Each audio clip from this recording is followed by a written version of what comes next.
Hello and welcome for our second session on discipline between carrot and stick. Now discipline, as we said last time, is the topic of the century, and education institutions have been grappling with this issue for a long time. Not that there aren't any good resources, but perhaps a good compact read through or a listen through is what this blog is doing for you. We spoke about in the first session what carrot and stick policy was. Remember the whole maxim that we've learned, that you leave the stick and you spoil the child. But the idea was that's not what discipline means. Discipline is not equal to punishment, and I think we have established that routine, that very fact in our first session. We said that taking a child to a principal at the first instance of indiscipline is already a battle lost. We get an example of what routine discipline has in an athlete, and we of course spoke about this prodigy that is Careless. He is the world chess champion, and then we spoke about a case study of discipline in kindergarten. In a second session, we would like to speak about something more practical, something that we face on an everyday, because school buses are everyday issue. So today our entire talk is about discipline in the school bus. Of course, I will take a lot more than just the school bus, but the very idea where is the school bus originating will give a hint of what discipline is about.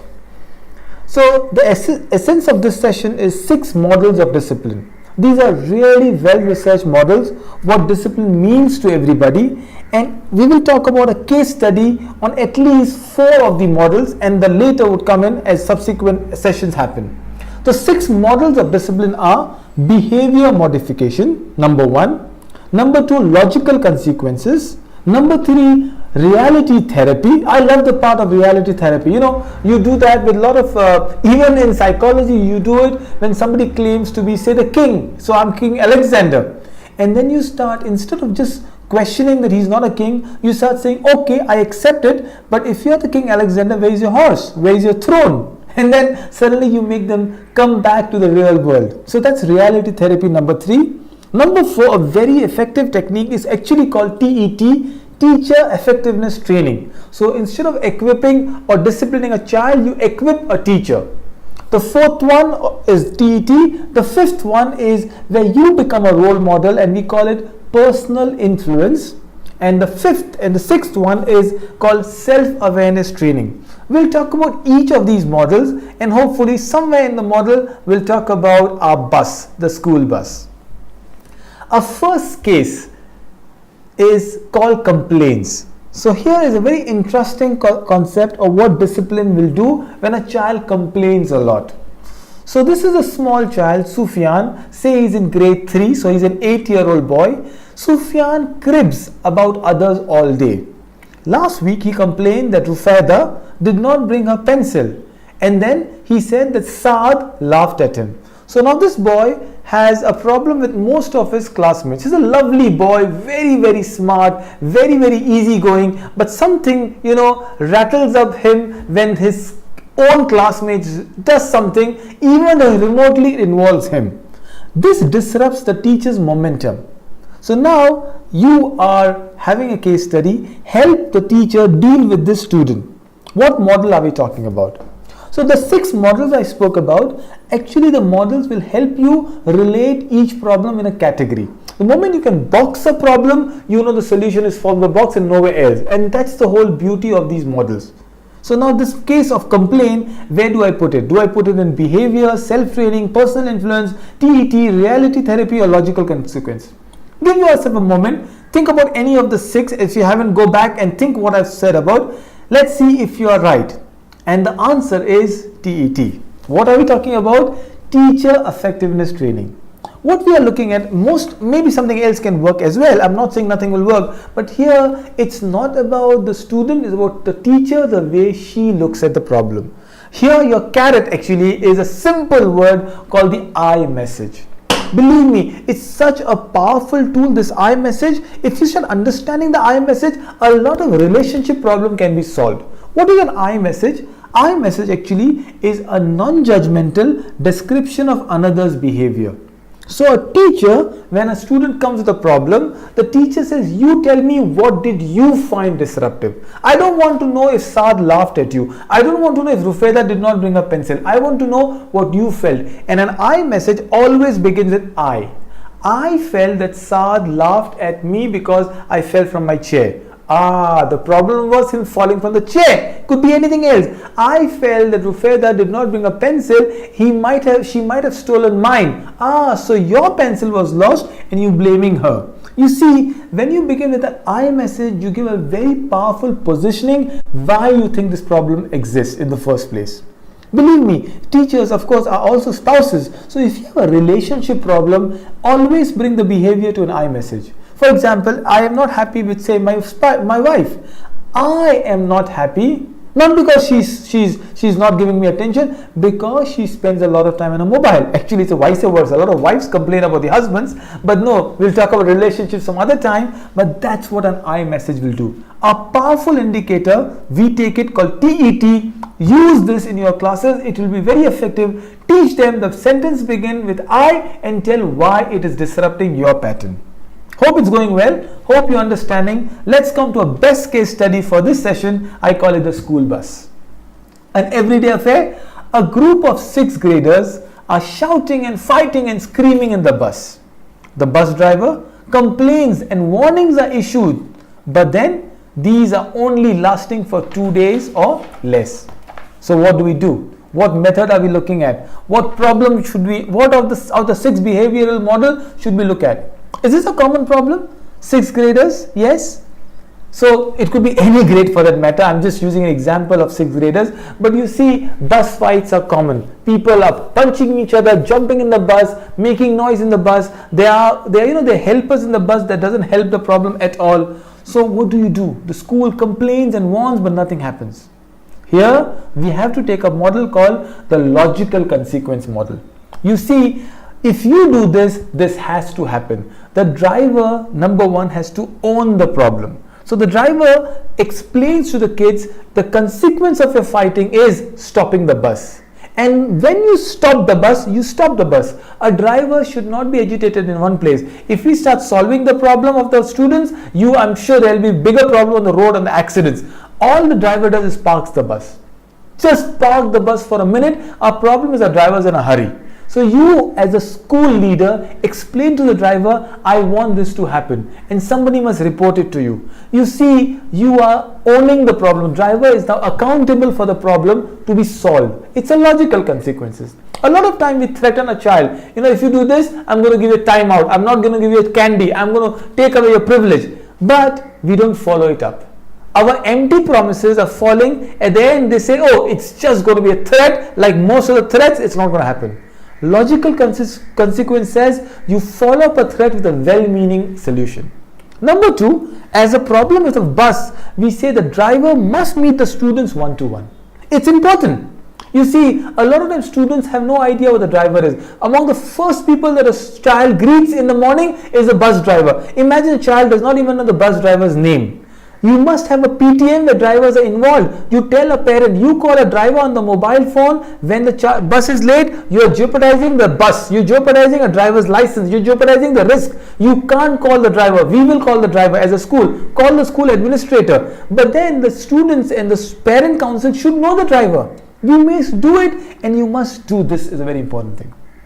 One final thing in a school bus, and one of my friend remarked, is one of the best thing he understood from this session. He said, where is the bus from?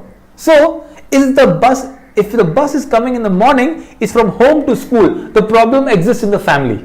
You see the way approach is, if it's a morning routine where there is a problem, chaos, the children should be fresh. Maybe they are not having breakfast on time. Maybe they are sleeping too late and they're waking up really irritated. Maybe the parents are not paying enough attention. They are late as always. So where is the school from? Morning routine, it's a problem at home. If it's the evening routine or the afternoon routine where the bus is going from the school to the home, the children are tired. Maybe they're not getting enough toilet breaks. Maybe the lunch is too late. Maybe they just were exhausted. The teacher gave them too much to work. You see, you can solve a problem just understanding where the bus is from. So here we are, a second case study, logical consequence, the problem in the school bus. As we're talking about school bus, and this is such an amazing episode, I love to share one of my best book by John Barrell called Why Are School Buses Always Yellow? While this has nothing to do with discipline, it will teach you a lot about inquiry-based learning. I love this book. I've done so many workshops and have done projects based on this book. It's one book on school bus you must figure out. And go find out the answer, why are school buses always yellow? At the end, I'll give you my email address. If you can find an answer and send me, you deserve a gift from us at Sky Education. So make sure you send that email or tweet us, why are school buses always yellow? Third case study, and an interesting one, is called Careless. So we had complaint, we had school bus. My third one is called Careless. It's about a sweet girl named Haya. Teachers love Haya. However, you would know that Haya passed by. Haya is like that sandstorm that leaves her traces behind. As Haya passes by, somebody's feet got stomped. She would drop a box of crayon. She would bump into somebody. Accidents are just around. Haya is a popular girl. I call her wild strawberry. I would love to call this is a beautiful color. It's always help us deal with Haya. What do you do now? It's a case study. It's a careless girl. She's not aware what to do. So what kind of behavioral model you think about? Of the 6 we spoke about TET, the previous one was logical consequences. What do you think will we talk about? Yes, it's about the personal self. I call it SAT, self-awareness training. It's a very simple way where now the focus is on the child. You see? So now let's say our own case study of Haya, this girl who was going all around and bumping into things. The self-awareness is you make them aware of what they are doing. So ask her to think aloud what she's doing. So this could be also applied to children with learning disabilities or slow learners. So LD learners, dyslexic learners, slow learners, children who are just picking up, children are new to the school. Suddenly the environment is very, very alien to them. Thinking aloud and self-awareness training is a brilliant training for all our children at school. What you do is you make them do a mental plan before the action. So let's say they're solving a problem. It could be also for students who miss out on entire page. So I know students who, let's say there are 2 pages to solve. They'll take the first page, they'll never bother to turn the page and check. So they do a mental plan before the action, and that solves a lot of issues. So our wild strawberries will have a clear idea what and how they are doing. It could be just wearing a dress. You allow them not to multitask. Remember, tell them to focus. Please wear your pant, and as you wear your pant, no talking. Please brush your teeth, and as you brush your teeth, don't figure out what else is happening in the room. What you do is you make them focus, and slowly they'll have less bumping and less accidents to deal with. Hope it's going fine. A final case study for today, and I call it writing. Now this is a student who says, I will never pass the essay. I just can't write as well as Samuels. So you understand where the problem is. This boy is having a great self-esteem problem. He's not a good writer, or perhaps he does not like to write, and he's comparing himself that he cannot write as well as one of his classmates whose name is Samuels. What do? Yes, you bring him to reality. So before you go to the reality therapy, this is also a case study of mindset. Students who believe their intelligence cannot improve or cannot become better are part of what I call the fixed mindset. It's a brilliant case by Carol Dweck. Hopefully we'll do an entire session on mindset. I have some brilliant resources, so wait for that. But yes, we would like a student to go from fixed to growth mindset. So what can I do right now? Well, as of a beginning, I had a case of a student who was not good at writing, who refused to write. Besides doing the checking, can they read well? Do they have anything like dysgraphia, which is a problem with writing? You can also give them something as simple as a new tool. Give them crayons instead of the pencil they were writing with. Give them marker pens. Get a new pencil. Go to a shop and ask them to choose. The highlighters are fine. Give them a chalk and a slate, a whiteboard, anything that will change the tool. Perhaps that was as simple the child wanted to write. Then in the case here, focus on the how and not the why. Don't ask them why they are not writing. There could be a medical problem I discussed, dysgraphia, but here my problem is not why. We just figure out how can we make them write. So one of a great case is a buddy. Get them a writing companion. I believe there's some brilliant books out there. One of the resources that I use a lot is BrainQuest workbooks. BrainQuest workbook are very beautiful, very lovely. Characters are there, simple examples are there. They will like to write if the books are like that. So this is what we look at reality therapy. So my final thing about reality therapy is, you see, you're making them understand that the reality is not as faded as they think it is. It's very colorful. Here is a conversation, a very ordinary conversation between a student, Jared, who complained that he's not as good as Samuel, and the teacher. So Jared says, nobody wants to look at my paper. It sucks. So Jared has made a self-assessment which is completely low self-esteem. So the teacher, all she does is she mirrors the emotion. iMessage. Sounds like you really want to write and you feel very frustrated. I'm truncating the conversation, but you see, all teacher says that you want to write. She's encouraging on the how, and she says you look frustrated. So Jared says, I just can't do it. You saw how we combine the behavioral models here? Look at the way you're looking. So now the problem is, he says he can't do it. So the teacher says, think of someone who can write well in your family. Jared says, oh, my sister is great. And you know where the conversation goes. You know you found a catch. You know a sister's help will make Jared write and write well. This is an example of reality therapy. A lot of psychologists use it. Try it out. These are 4 of the 6 behavioral models I shared with you. Hopefully you will use them and you will find real good behavior. Before we take up some behavioral issues, some serious ones, these will help you. So in reality therapy, all we're saying and use encouragement, not critical confrontation. Instead of saying, oh, you can't write, Jared, you're so poor, your handwriting is not good. She uses encouragement. The carrot, not the stick. And then focus on now rather than past. The present. For not what he did or he couldn't do, just focus on now.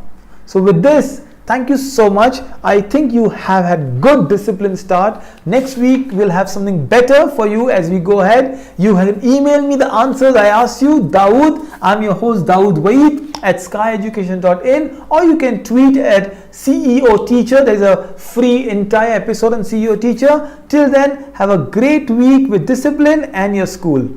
Wonderful. Bye-bye.